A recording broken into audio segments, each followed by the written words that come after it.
don't know how. Hey guys, Shadow here, and you're watching the Shadow Source, and today we're going to be talking about Destiny 2 and the new dev streams and stuff that came out regarding to the new Forsaken DLC. Now, there's a lot to be talked about here, so this video may be a little bit long, so sit tight, grab a snack, and let's get into this together, okay? So, starting off, we have a new story. The story takes place in the Reef in a new location. There is a Prison of Elders type-esque thing going on where Cayde is taking bad guys, putting them in a prison, but they break out, forming a faction called the Scorn, led by 8 barons, and it is our job to go in and put them in their place, which is hopefully 6 feet in the ground. Now, with that being said, we have Petra, who is showcased in the trailer, not directly, but inadvertently shown off in one of the cutscenes that it looked like they were kind of working and, putting together. Now, I don't know how she's going to relate to this or how she's going to be involved in this, but maybe she joins up with us and it's 3 people, going in and, kicking, some fallen ass or some Scorn ass or whatever. Somebody's butt is getting kicked, all right? So she joins on, but is she now the new leader of the Awoken? There are so many questions that need answers, and hopefully Bungie gives us those answers early on, or maybe that's something that's going to be left for us to find out when we play in this coming fall. Now, my own kind of guess, or just kind of tossing my 2 cents in, is I think that she's there because she did take over, the Awoken, and basically no one else was ready to lead, so she became the leader, and her first task was, let me find the queen and her brother, see what the hell happened to them, and I'm gonna go find them, bring them back, and restore order in the army or the nation. And that's another thing. It's like, is it a nation? Is it an army? Where are the Awoken? Maybe this is something I need to actually look at some Grimoire cards or do a better search of, but I'm kind of right there with you. And when it comes to Destiny itself, and even just trying to tell a story, it shouldn't be, let me look up this other stuff that should have been in the game. Now, luckily, we will also be getting a lore book. So the lore book will have us scanning certain things or collecting certain items to figure out more about the story, so we don't have to go on Destiny Wiki or, my name is Bife, and just be like, all right, tell me what's going on, because I have no idea. So with that being said, when it comes to the story and stuff, I'm not expecting anything spectacular by any sense. The reason being is that most of the story in Destiny is always told through player interaction or characters in the story, talking to you while you're blasting away enemies. Now, just to sidetrack for a minute, I feel like that's a terrible way to elaborate on a story or to tell a story, is by telling it and kind of being involved in it, in the sense that you're not in these cutscenes and stuff enough. You're not seeing the actual, from person to person interactions, seeing them standing there before you like most story games work. It's a lot of talking on the comms, and I don't know if it's just me, but when I'm playing the game, I'm trying to kill stuff. If you're going to be talking to me, I'm more than likely going to tune that out so I don't die, so I can get to that next cutscene. And I feel like hopefully Bungie changes that, but more than likely they won't. But continuing on, we got 9 new supers to look forward to, 1 for each subclass. Now, a lot of these are kind of they took from one subclass and then just changed the element on it, or they took something that another class had, or just kind of filled something in there. So just to talk about a few and not get in too depth just about the supers alone, because there's so much more to talk about, but just with the supers alone, that are really good, is the Warlock one, where you're kind of teleporting and releasing that shockwave, and that kind of brings in what I was talking about. You have the Titan Smash, where you're literally slamming. It leaves these, arc energy puddles in their wake, and people die from them. Is that going to be the same thing with the Warlock, or is it just going to be one big burst? And also, is the teleportation going to drain your your super gauge. If so, then you might not be able to pull off a strong finishing, like a strong shockwave. Like, so it's going to be interesting to see how that works. Another one that really caught my eye is the flame blades that the hunter has and how those kind of scatter all over the place. But the question that comes to my mind, is it going to be like Golden Gun, where it's like you can hit somewhere around the hitbox and it just immediately tags them and like kills them? Because if so, in multiplayer, that's going to be hell to go against.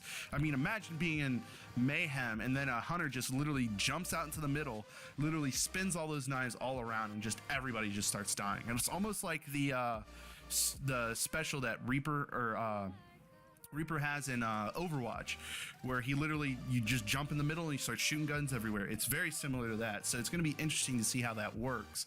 And as for the Titan, the thing that really had me excited was what I like to call the Banhammer. So the Banhammer, or the big flaming, Titan hammer, is a big version of the little ones, and instead of throwing like you would with the little ones, you're taking the big one and you're like, swinging it around, and it creates these waves of flames, and then the flames, when they end, turn in, like when they hit something, it turns into a torrent of fire that incinerates enemies, which is so cool. Like, I think it's freaking awesome. But continuing on, like, we have a new masterwork system that's going to be implemented, and with that masterwork system, it's going to be really interesting to see that it's not like, oh, you masterwork a weapon and that's it. Like, you have your little perk. No, it's something that they're planning on to have like a progression. So it's like maybe like prestiging a weapon, and working up this weapon to make it kind of your own thing. So it's going to be interesting to see exactly what they're doing with that, along with modifications to both weapons and armor, seeing how that's going to turn out. But in the trailer, you saw that there were a lot of perks that were really geared towards certain events and like game modes, and that's going to be really cool to have. Maybe like a Crucible set of armor that gives you perks that are exclusive to the Crucible. So you could be playing Crucible 1 minute, be like, all right, faster reload speed, this, that, and the other, and that's what I use for Crucible, and then switch armor sets. So it'd be useful to have multiple armor sets, maybe not on deck, but something in your in your inventory somewhere, being like, okay, let me use the Destiny app to switch my armor to my PvE stuff. So it's going to be interesting to see how they're going to do that and what that's going to be like actually when it comes out. So the other thing I really, really like is the bow.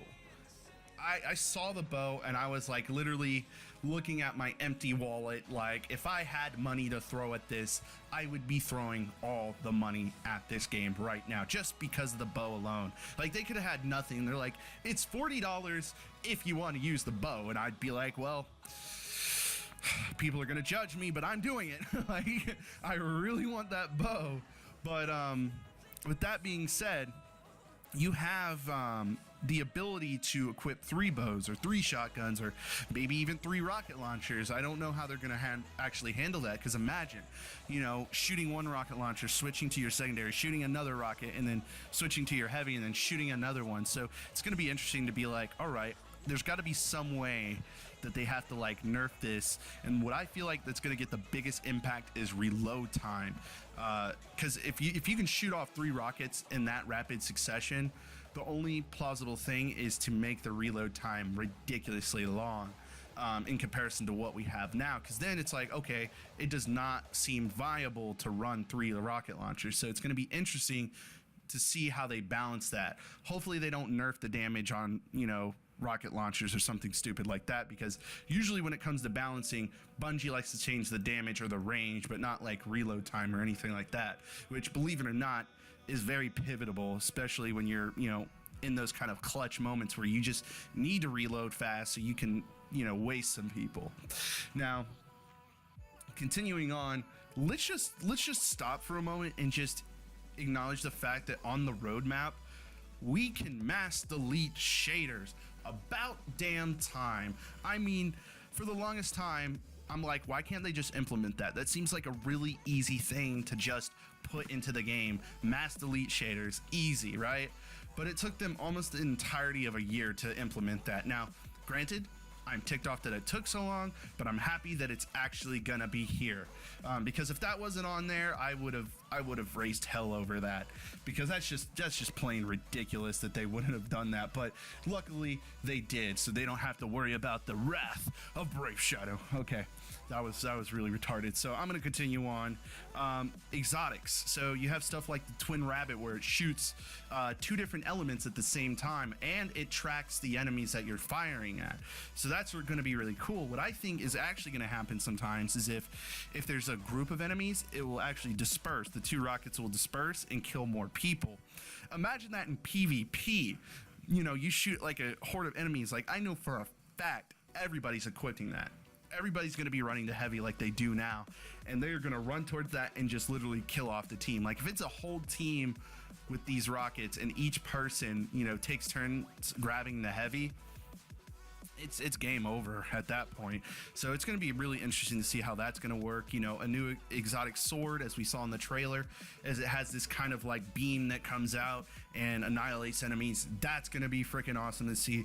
We know for a fact if they're bringing bows, they have to have a bow exotic. And you see a hand cannon throughout here that is an exotic, so that's going to be cool to see. And it looks like a imitation version of the Thorn. A lot of people were like, ooh, is that a Thorn? Like, is that a Thorn? Like, obviously it's not the Thorn, but maybe it's something like the Thorn, or maybe it is the Thorn. You never know. You never know. The Thorn may be making a comeback. I don't know. And then you have this 3-barreled gun that looks really cool. And then you have the Ace of Spades. That's going to come back, because why would you put it in the promotional poster and not bring that back? So, continuing on, the Gambit mode. This is gonna make me rage so hard, because, or I'm gonna make other people rage hard, because for the simple fact that you have 2 teams of 4 and they're defeating ads and bosses, right? And then you're trying to collect these little motes, and you collect them to get the chance to defeat the boss before the other team does. During this, you can actually have one person go to the other side and start killing other players. So not only is it's PvPvE. Let me repeat that again. It is PvPvE. PvPvE. Blah, blah. It's like it's whole new thing where it's like not only against you're going against these people, but you're going against some humans as well. So that's going to be interesting to see people rage. It's going to be cool to see the gameplay for that, and it's going to be great to actually just play it and get my hands on it. Now, another thing I want to touch base on is the additional stuff that they're going to put in there, like collections and titles and triumphs, the in-game lore book a little bit, you know, the bounties and stuff like that. They're adding all this, you know, and like an extra tab where you can, you know, if you deleted a exotic that you got on accident, you can do it from the menu and obtain another one. Instead of having to go all the way to the tower to do something like that, you can do it straight from the menu, which is going to be really nice. So if you're in a PvP match in Crucible and you're like, dang it, like everybody's using that Graviton Lance, man, like I have mine on another character, let me just make another one, you know, spend a few legendary shards or something. But it may not be that easy, considering the fact in the live stream they said other materials will be needed to recreate that weapon. So what exactly are they gonna do for that? Like, what do we need to gather? Like, you know, like, is it going to be something where we need to get fusion rifles to get Merciless, so we have to dismantle fusion rifles or something like that? So it's going to be interesting, because I guess they kind of thought about that ahead of time and realized, like, we can't have people just pulling, you know, exotics out of their asses. Like, we can't have that. So continuing on, the triumphs, that's making a comeback. That was something that was added towards the end of Destiny 1. So it's going to be cool to have that again, because it did add another level to the game. It showed, hey, this is the shit that I did, and that's the stuff you still need to do, and this is why I'm, you know, a legend, and you're a blueberry. So, now, another thing they mentioned in the dev stream were titles, and basically if you do a certain activity, or if you know, completed a certain triumph, you'll get a title that pops up next to your name. So that's going to be cool. So like mine will be like, you know, XX Brave Shadow, XX it's your boy. Like, that will be my title. So that's going to be really cool to see what kind of titles they'll have and stuff. But overall, this is looking very promising. Now, there's so much more that I didn't even cover, like the raid. You know what? Let's go ahead. You know, screw that. We're adding the raid parts in this. So the raid is going to be like a Prison of Elders thing. At least that's what I'm hypothesizing or guessing that it's going to be like. It's going to be where you play it once and there's going to be these corridors, these rooms with bosses, and then, you know, you play it next week and it's going to be different corridors, different bosses, and this is supposed to be the raid with the most bosses in it. So I'm looking forward not only to the puzzles, because puzzles are great in a raid, but also the bosses. The bosses are really what make the raid. So if you have some cool bosses in there, that's going to be awesome, and I'm looking forward to that greatly. And it takes place on the home planet of the Awoken, so we get to maybe collect lore there and pop up our lore book and read more and figure out more, versus just having these people, you know, yell and scream over the comms like, hey, you know, Cade likes peanut butter and jelly. Did you know that? Like, no, like, why are you telling me that while I'm trying to kill these hive? Like, it's so, I'm sorry, I've ranted about that a little bit too much, but overall, you have all this new content coming out with the price tag of $40. Now, a lot of people don't want to pay that, but they're going to if they really enjoy the game and they enjoy what they see. And you know me, I'm paying $40 just for the bow alone. Like, everything else is a bonus. I just want the bow. As for the season pass, where it's kind of like, you know, winter, spring, and summer content, that stuff is $30. So in total, it's going to be $7 to get everything that you want. So you're practically buying a new game. Now, the question arises, is that worth paying $70 for? Is it, you already have the game, right? You already have Destiny, you already have the DLC. Is it worth literally paying for the game again? And that's just something you got to ask yourself. So let me know in the comments below if paying $70 is actually worth it for you. I might actually create another video breaking down the content and doing maybe like a value comparison compared to everything that we've seen and done in the past, both with Destiny 1 and what we have with Destiny 2 currently, to see if it actually makes sense to buy this, you know, or to just quit while we're ahead type thing. So if you like this video, please drop a like for me. If you have any comments and concerns, leave them down below. I really want to know what you guys think. Do you think seriously that $70 is worth it? I think $40 is worth it for that bow, but maybe you guys don't think so. Let me know down below so I can talk to you, because I'm lonely and I need friends. So if you like this video, liked it, I think I've already said that. So go ahead and subscribe to me, because I'm being a little bit redundant. And you know what? While you're subscribing to me, go ahead and hit that notification bell so you get videos whenever I'm posting content. And last but not least, love yourself, be great people, do great things, play great video games, and last but not least, Shadow out.